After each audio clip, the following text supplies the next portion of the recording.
Hi అండి, అందరూ బాగున్నారా? నేను బాగున్నాను. మనకు సంక్రాంతి వచ్చిందంటే హరిదాసులు, రంగవల్లులు, బుడబుక్కల వారు, గంగిరెద్దుల వారు ఇలా అందరూ ఇళ్ల ముందుకు వస్తారు.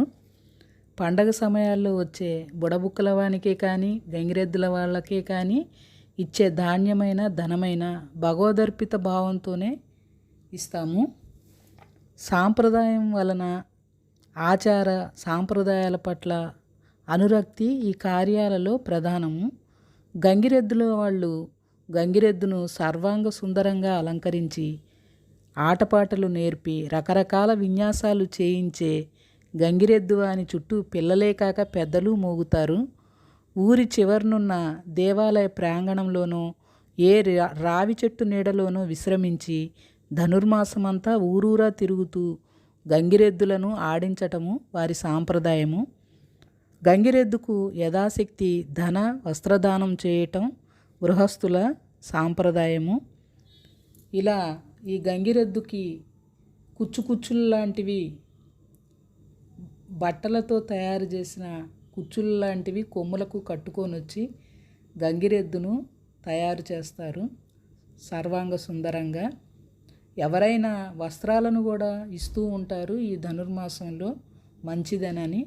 అలా ఇచ్చిన వస్త్రాలను ఈ గంగిరెద్దుల పైన గంగిరెద్దుల వారు అలంకరిస్తారు.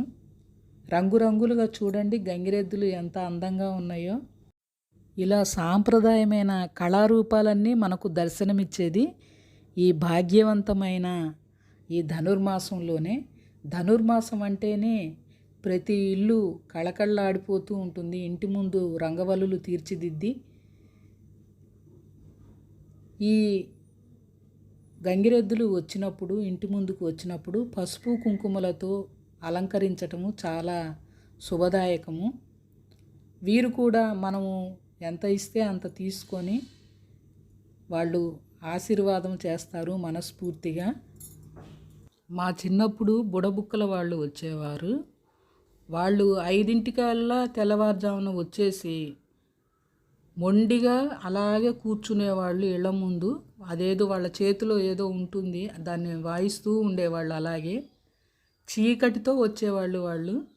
రైతులకు ఈ మార్గశిర మాసము పుష్యమాసంలోనే పౌష్యలక్ష్మి ఇంటికి వస్తుంది. అంటే ఆ ధాన్యలక్ష్మి పుష్యమాసంలో వస్తుంది కాబట్టి పౌష్యలక్ష్మి అంటాము.